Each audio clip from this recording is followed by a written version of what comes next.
Fazia 20 anos que eu não visitava o túmulo do seu Joaquim, o meu pai.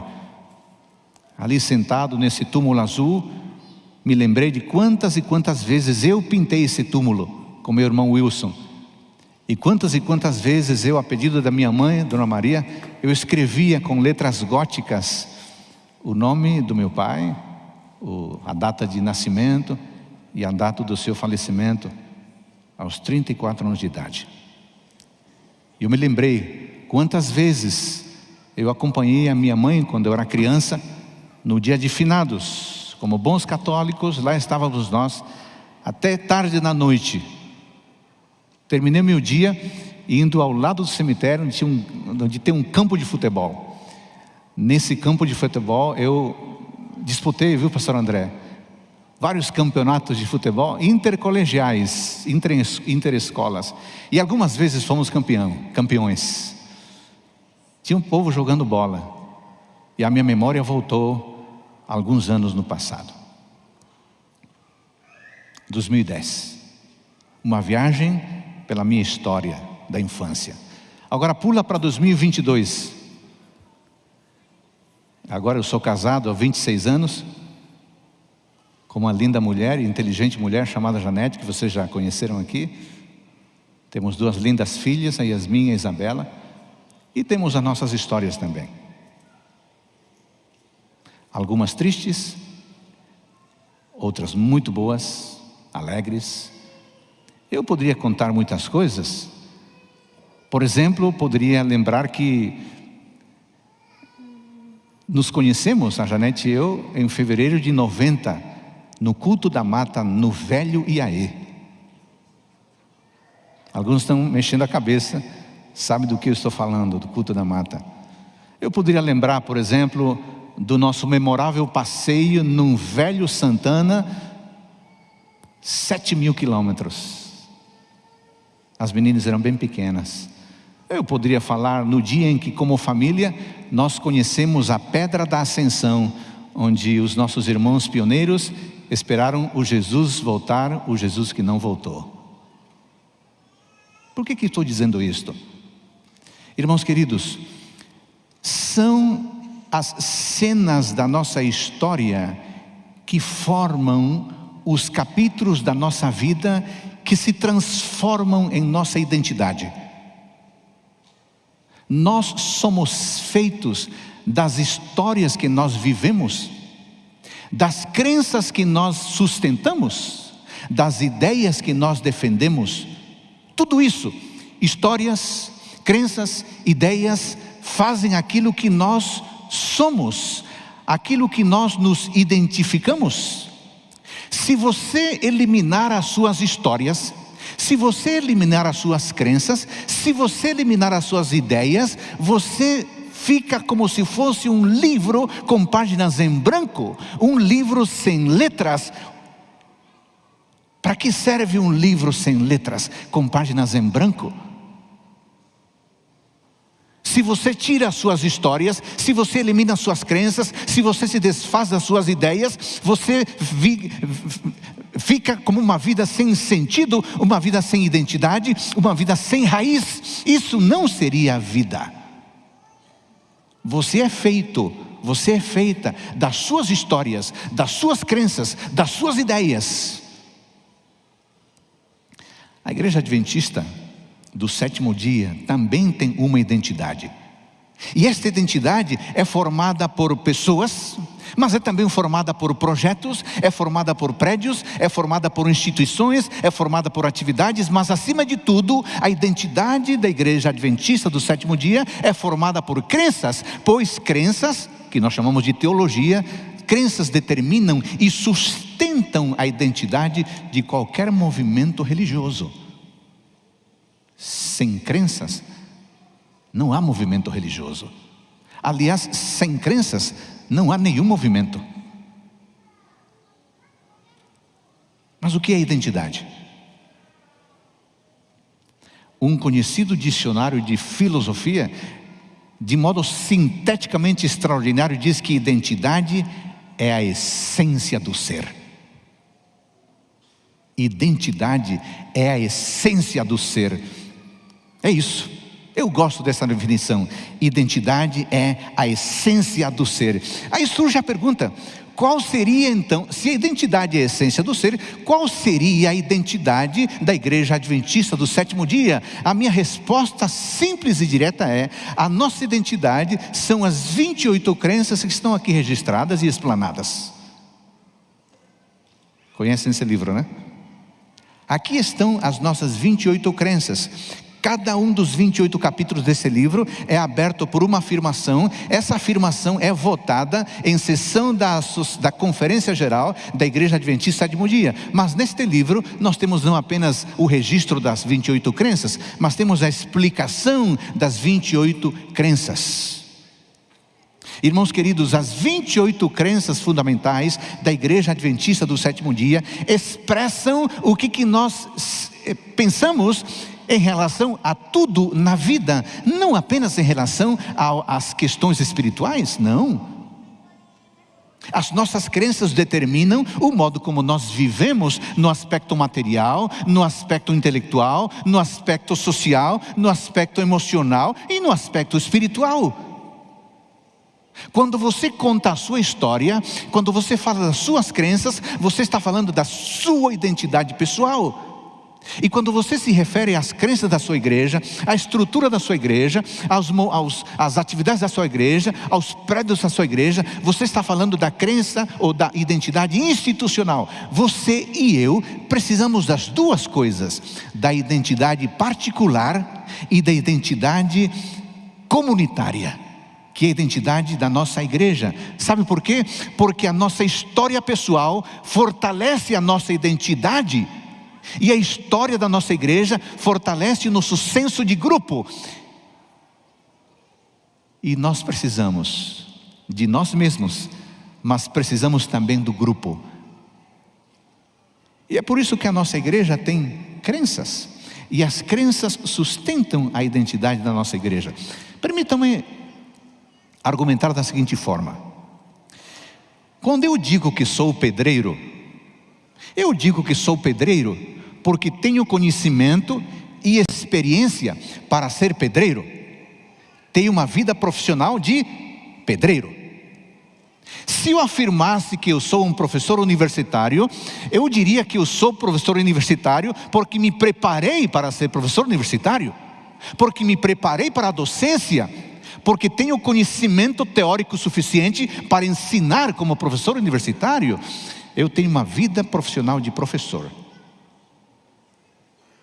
Quando eu digo que sou enfermeiro, eu digo que sou enfermeiro porque estudei para ser enfermeiro, porque me preparei para ser enfermeiro e porque, claro, eu conheço o mundo da enfermagem. E, obviamente, eu tenho uma vida profissional de enfermeiro. Você deve estar perguntando: onde que Adolfo está querendo chegar? Quando eu digo que sou cristão, eu tenho que viver como cristão. Acreditar no que um cristão acredita.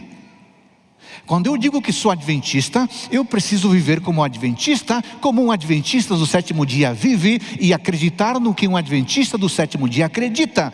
Não seria interessante, de fato seria muito ruim, seria estranho na verdade, dizer que eu sou um cristão e ao mesmo tempo viver como budista ou viver como agnóstico.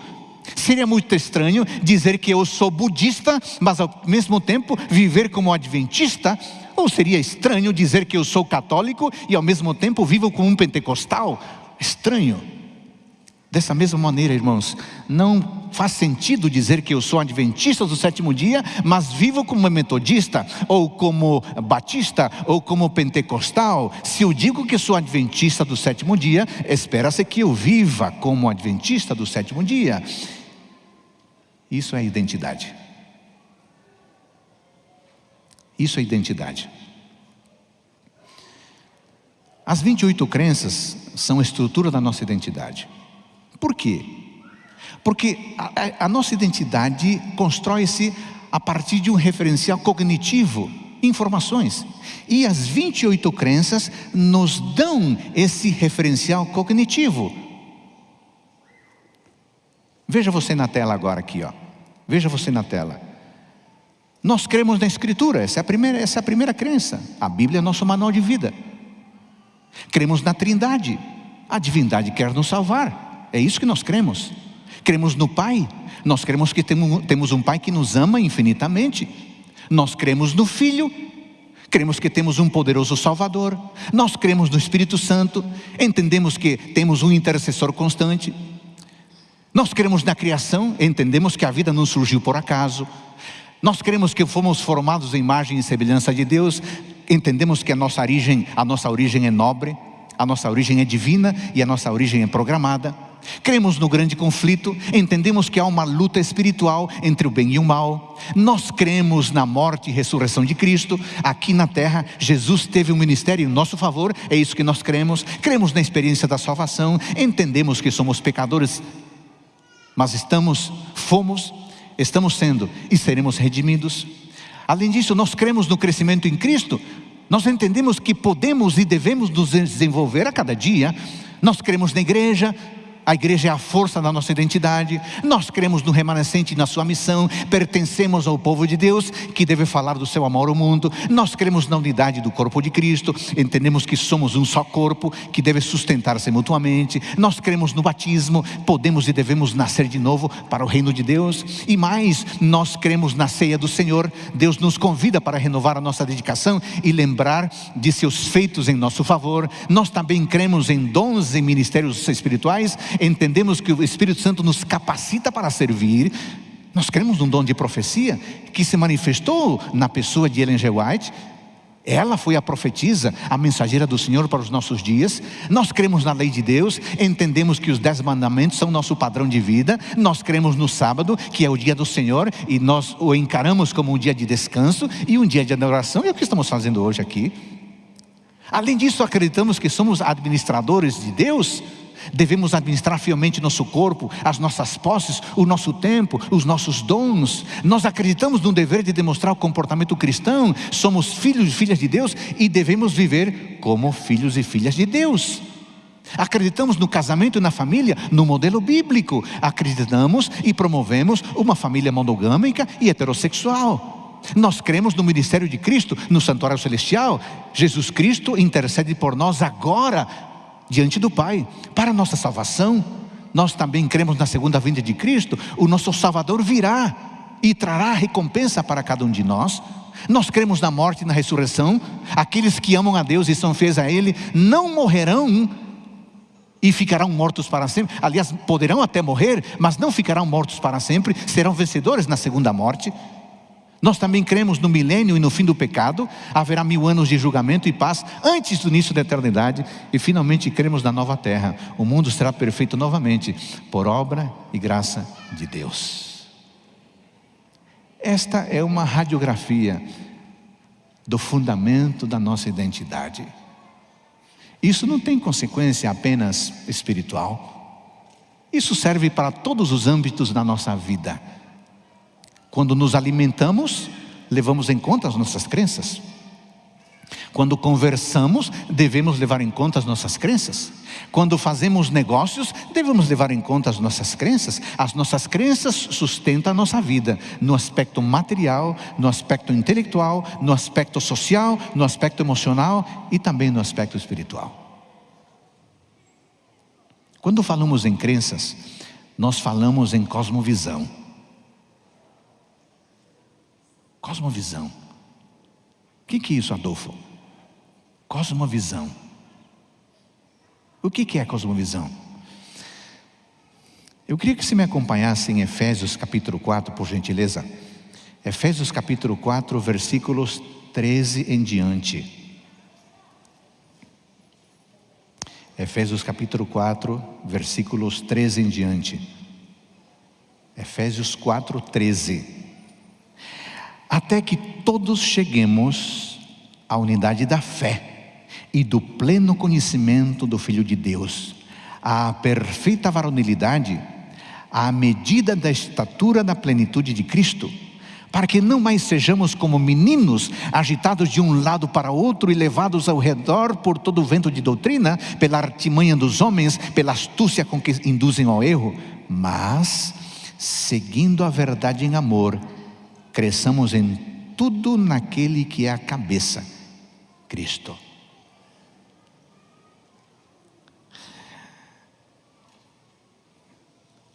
O que é cosmovisão? Quando você pensa num cristão, você pensa numa cosmovisão. O apóstolo Paulo não está falando, não está utilizando a palavra cosmovisão aqui, mas ele está dando um norte do qual deveria ser o comportamento de um cristão. E quando o apóstolo Paulo dá o direcionamento de como deveria ser o comportamento de um cristão, ele está falando de cosmovisão. Deixa eu contar uma história. 2 homens estavam caminhando. Um renomado cientista e um matuto do interior. Estavam caminhando e de repente eles avistam ao longe uma esfera de vidro. É mais ou menos o dobro do tamanho de uma bola de basquete. Uma esfera.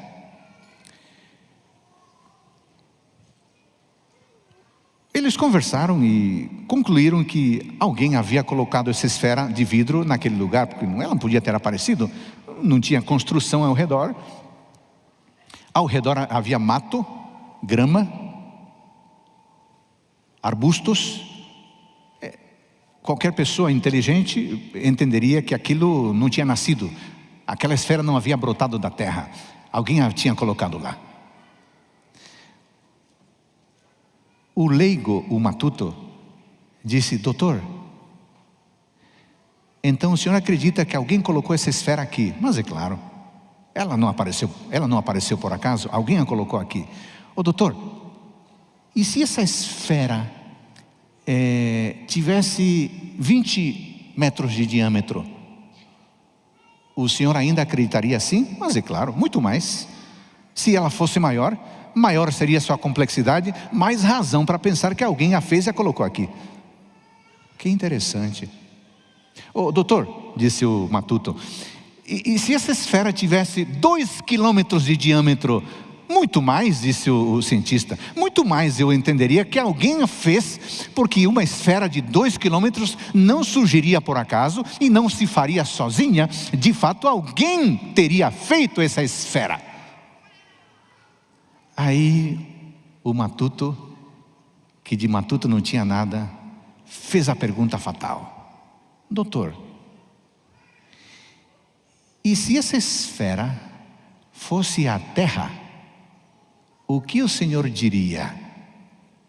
O cientista, chateado, olhou e disse: ninguém fez a terra, ela simplesmente apareceu, ela simplesmente está lá e ponto final. Que estranho, né? Se a esfera fosse pequena, alguém a teria feito. Se a esfera é o planeta Terra, ela surgiu por acaso? Muito estranho, muito estranho. Mas eu faço a pergunta.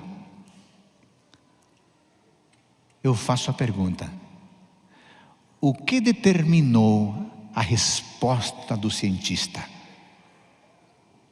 Sabe o que determinou a resposta do cientista? A sua cosmovisão. O cientista era cético. E ele jamais incluiria em sua conversa a possibilidade de um Criador. Ele estava sendo coerente, pelo menos no momento, em relação à sua crença. Cosmovisão, essa palavra é muito importante. Olha aqui a definição de cosmovisão. Cosmovisão é uma espécie de lente intelectual, através da qual nós vemos a realidade. É um sistema filosófico, pode colocar na tela, um sistema filosófico que procura explicar como os fatos da realidade se relacionam e se ajustam uns aos outros. Cosmovisão é um conjunto detalhado de crenças. Olha que interessante. Vocês estão conectando a minha conversa de crenças com cosmovisão? É um conjunto detalhado de crenças, combinadas de forma consistente ou de forma coerente. Eu gosto dessa definição, Cosmovisão é um conjunto detalhado de crenças. Irmãos e amigos, o que nós temos aqui é um conjunto detalhado de crenças. Logo, aqui nós temos a síntese de uma cosmovisão. Eu queria convidar você que é adventista a me acompanhar durante a semana, para que nós aprofundemos um pouco mais esse tema das crenças. E você que não é adventista, que está presencialmente aqui, ou que nos acompanha nas redes, que você também nos acompanhe, para você conhecer um pouco melhor quem são os adventistas do sétimo dia. Você sabia que tem diversas cosmovisões? Há várias cosmovisões. Um dos livros que eu gosto muito, que trata de cosmovisões, chama-se O Universo ao Lado. Nesse livro são apresentadas 10, 11 cosmovisões. Eu queria apenas apresentar uma síntese aqui. Olha aqui a próxima tela. Cosmovisão cristã, centralizada num Deus pessoal, mediante a revelação bíblica. A pessoa principal, ou pelo menos que nós conhecemos, representante do cristianismo, é Jesus Cristo. Cosmovisão cristã.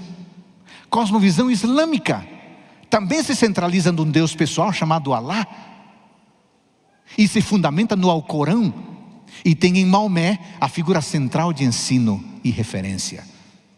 Temos a cosmovisão humanista secular, que se centraliza na capacidade humana, longe de Deus.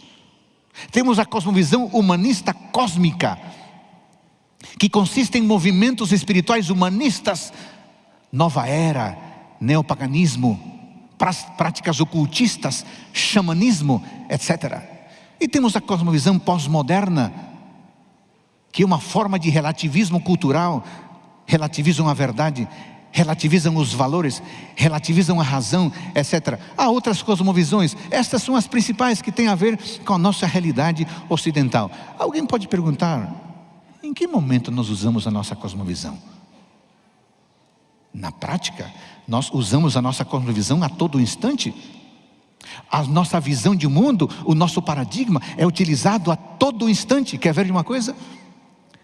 Você já se perguntou em algum momento: será que este livro é adequado para meu filho ler? A resposta a essa pergunta depende da sua cosmovisão. Alguns tomam o livro Crônicas de Nárnia e dizem: isto é bom para meu filho adolescente. Outros tomam o livro As Crônicas de Nárnia e dizem: não, isto é demais para o meu filho adolescente, não vou deixar que ele leia. Ué, o que determinou que uns achassem que o livro Crônicas de Nárnia é bom para ler, e outros que não é bom para ler, não neste momento? É a cosmovisão, a perspectiva que se tem do que é uma boa leitura ou de que não é uma boa leitura. Outra pergunta: qual é a melhor maneira de administrar meu tempo? A resposta a essa pergunta depende da minha cosmovisão. Outra pergunta: por que eu devo ser fiel no casamento? Tem gente que não é fiel no casamento e está tudo bem. Tem gente que é fiel no casamento e acha que isso é tudo bem. A pergunta é: por que alguns são fiéis no casamento e acham que isso é o correto? E por que alguns não são fiéis no casamento e acham que a infidelidade está tudo certo? Resposta: é a cosmovisão. Olha essa outra tela interessante. Vamos pegar o tema Deus. O teísta, na sua cosmovisão teísta, diria: Deus existe. O ateu, na cosmovisão ateísta, diria: Deus não existe. E o pós-moderno diria: se existe, eu não sei. Quer dizer, ele não nega nem a favor, como alguns dizem, muito pelo contrário. Você percebe como a cosmovisão determina respostas diferentes para o mesmo fenômeno? Como a cosmovisão determina respostas diferentes para a mesma pergunta? De hoje em diante, se você não conhecer essa palavra, eu tenho certeza que você nunca mais vai se esquecer dela. Olha essa outra tela. Olha essa outra tela. Você tem aqui alguns temas. Eu peguei a cosmovisão cristã, cristianismo, e a cosmovisão pós-moderna, pós-modernismo. Em relação ao amor, que diria o cristianismo? O amor é eterno e se baseia em Deus. Sobre o amor, o pós-modernismo diria: o amor não é imortal, mas é infinito enquanto dura. É a visão pós-moderna. Sobre a igreja, templo, o cristianismo diz: é a comunidade composta de irmãos na fé e na esperança, que se reúnem para adorar a Deus e animar-se mutuamente. O pós-modernismo diria que a igreja, o templo, é uma comunidade própria para o convívio social, e ponto. Nota a diferença? Na cosmovisão cristã, a arte para mim é retratar o ambiente do céu, imaginar o ser humano ideal. No pós-modernismo, a arte para mim é o abstrato, é expor o indefinível. Já viu a arte pós-moderna? É isso. No cristianismo, família é o núcleo central da sociedade, cujos valores se fundamentam na palavra de Deus. No pós-modernismo, a família, o importante é que tenhamos família, independentemente da configuração dela. No cristianismo, educação consiste no desenvolvimento pleno do ser humano sob orientação de Deus. No pós-modernismo, consiste no desenvolvimento de cada pessoa à luz de sua vocação e para o alcance da felicidade e realização dele, independente do que Deus queira. Percebe a diferença? Tudo depende da cosmovisão. Da cosmovisão. Bom, considerando então que uma cosmovisão inclui um conjunto detalhado de crenças, nós podemos afirmar que as nossas 28 crenças são a estrutura da nossa cosmovisão. A estrutura da nossa cosmovisão. Nós, como Igreja Adventista do Sétimo Dia, queridos irmãos e amigos, nós classificamos essas 28 crenças em blocos, que nós chamamos de doutrinas. Olha a próxima tela. Nós temos a doutrina de Deus, a doutrina do ser humano, a doutrina da salvação, a doutrina da igreja, a doutrina da vida cristã e a doutrina dos últimos eventos. Este bloco que nós chamamos de doutrinas é como se fosse um grande guarda-chuva, e dentro desse guarda-chuva nós acomodamos todas as 28 crenças. Todas as 28 crenças. Agora, pensando um pouco mais, de maneira um pouco mais profunda, quando nós adventistas criamos blocos de doutrinas, no caso 6 blocos, nós entendemos que cada bloco ou cada doutrina responde a perguntas profundas. Porque para nós adventistas não é apenas a teologia que é importante, a filosofia também é importante. Olha lá, a doutrina de Deus responde à pergunta: qual é o fundamento último da realidade?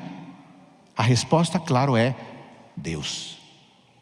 A doutrina 2 responde à pergunta: qual é a minha origem ou de onde eu vim? A resposta é: eu sou uma nobre obra da criação de Deus. A doutrina 3 responde às perguntas: o que há de errado comigo? Qual é a solução? A resposta é: a minha natureza é pecaminosa e a minha única solução é a salvação em Jesus Cristo. A doutrina 4 responde às perguntas: por que devo fazer parte de uma comunidade religiosa? Qual é o meu papel nessa comunidade? A resposta é: devo fazer parte de uma comunidade religiosa porque preciso pertencer ao corpo, e nesse corpo eu devo ser uma pessoa ativa. A doutrina 5 responde à pergunta: como devo viver? E a resposta é: devo viver à luz da palavra de Deus. A doutrina 6 responde à pergunta: para onde estamos indo? E a resposta é: estamos voltando para casa, de onde nunca deveríamos ter saído. Irmãos queridos, a Igreja Adventista é uma igreja séria. Uma igreja que apresenta a você um sentido de vida, para que você viva de modo coerente, de modo estruturado. E as nossas 28 crenças, nas 6 doutrinas, têm essa importância. Mas eu queria tornar isso, irmãos, um pouquinho mais pessoal, mais próximo. Acompanhe a próxima tela. Doutrina 1. Há um Deus a quem adoramos. Ficou mais próximo, né? Essa é a doutrina 1. Doutrina 2. Somos seres humanos criados por esse Deus a quem adoramos. Doutrina 3, o Deus a quem adoramos nos salva de nossos pecados. Doutrina 4, Sendo pessoas salvas, adoramos a Deus como igreja remanescente. Doutrina 5, por nos amar como sua igreja, o Deus a quem adoramos nos mostra um estilo de vida. E doutrina 6, o Deus a quem adoramos voltará em breve para buscar a sua igreja. Alguém pode perguntar: pastor Adolfo, você está insistindo muito com esse assunto de cosmovisão. É importante falar nisso? É importante falar de cosmovisão? Deixe-lhes contar a história do suboficial Marcus Luttrell.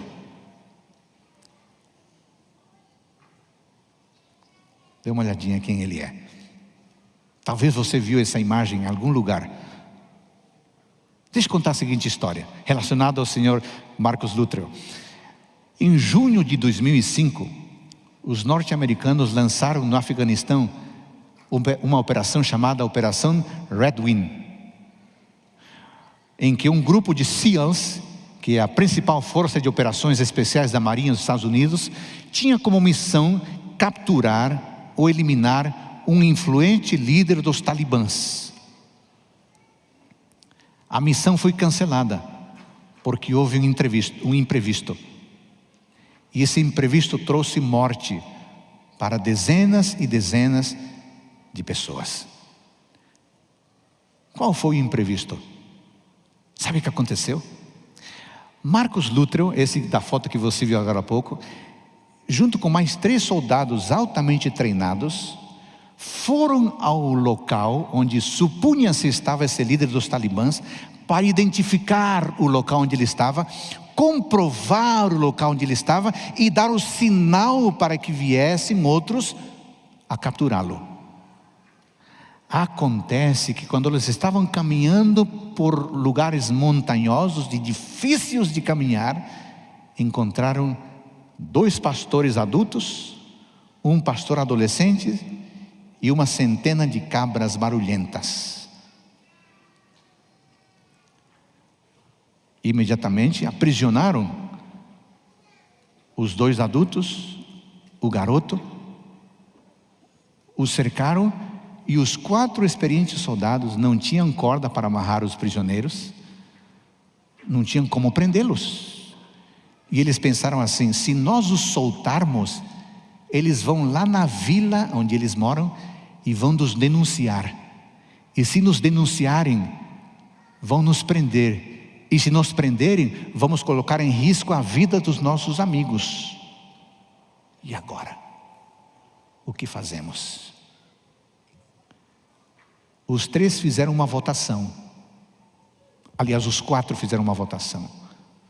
Os outros 3 disseram: Marcos, tudo bem que você é o chefe da expedição, mas amigo, nós temos que matar esses 2 adultos e esse garoto, porque se nós não os matarmos, eles vão chamar gente que vai nos matar. Nós temos que eliminá-los. O Marcus Luttrell disse: vamos fazer votação. A maioria vai vencer, mas lembre-se, eu sou o chefe, eu sou comandante. Quem é a favor de que nós matemos esses 3? Os outros 3 levantaram a mão, só ele foi contra. Ele disse: tudo bem que vocês são a favor da morte dos 3 inocentes, mas eu sou o chefe da expedição, eu sou comandante. E eu decido, nós não vamos matá-los, porque eles são inocentes, eles não estão armados. Marcos, eles vão nos denunciar, eles vão nos entregar, e nós corremos risco de morte. Não importa, eles são inocentes, nós não podemos matá-los, nós temos que deixá-los livres. Marcos, não faça isso, vai nos custar caro. Não, eu confio, eles vão respeitar, nós os estamos libertando, eles vão fazer alguma coisa que não nos prejudique. Marcos, não faça isso, você está prejudicando todas as pessoas. Marcos ganhou. Os 2 adultos e o garoto pastor foram liberados. E em poucos minutos, centenas de talibãs vieram e arrasaram com meio mundo. Sabem quem só sobreviveu? Marcus Luttrell, para contar a história. Agora, veja o que ele escreveu no seu livro. Foi a decisão mais estúpida libertar. Foi a decisão mais estúpida, mais idiota, mais irresponsável que já tomei em toda a minha vida. Eu deveria estar fora do meu juízo. Na verdade, dei meu voto sabendo que ele poderia ser nossa sentença de morte. O voto decisivo foi meu, e ele vai me perseguir até que me enterrem em um túmulo no leste do Texas. Continua, olha só o que ele continua dizendo: no fundo da minha alma, entre aspas, eu sabia que ele estava errado. Não poderíamos deixá-lo partir. Mas o problema é que eu tenho outra alma, a minha alma cristã, e ela estava prevalecendo. Alguma coisa não parava de sussurrar no fundo da minha consciência que seria errado executar a sangue frio aqueles homens desarmados. Sabe o que aconteceu? Aconteceu isso, ó. A cosmovisão cristã do suboficial Marcos Lutero estava tão enraizada nele que ele não teve como decidir contra a sua consciência. Você pergunta: as cosmovisões são importantes? Aí está a resposta.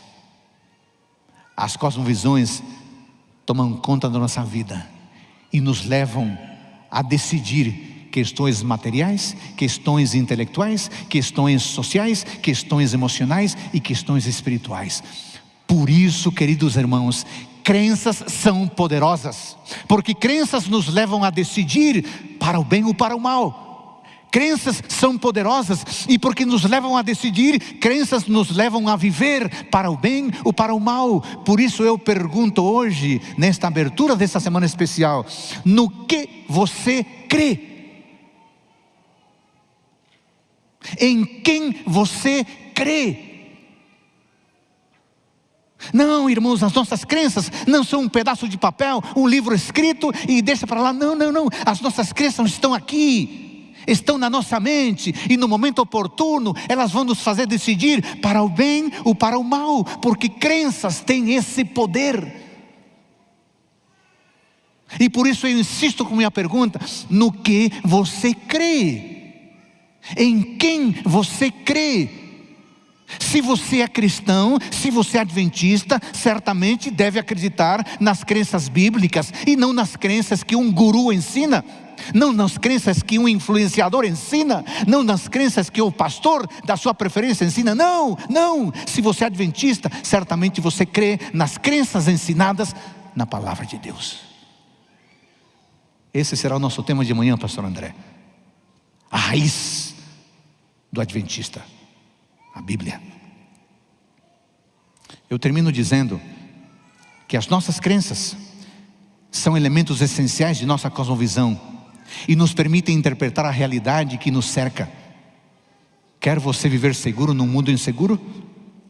Quer você viver na luz no mundo escuro? Quer você viver fazendo a vontade de Deus? Certifique-se de que crê nas crenças bíblicas.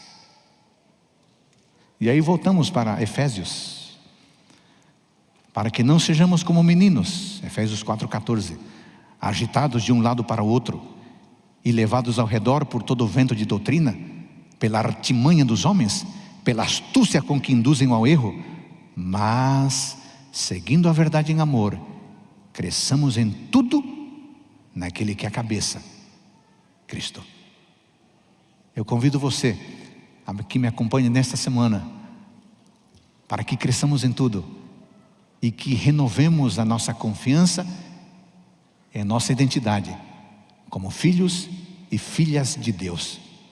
Acima de tudo, irmãos queridos, saibam que nestes dias de desespero, incerteza e medo há.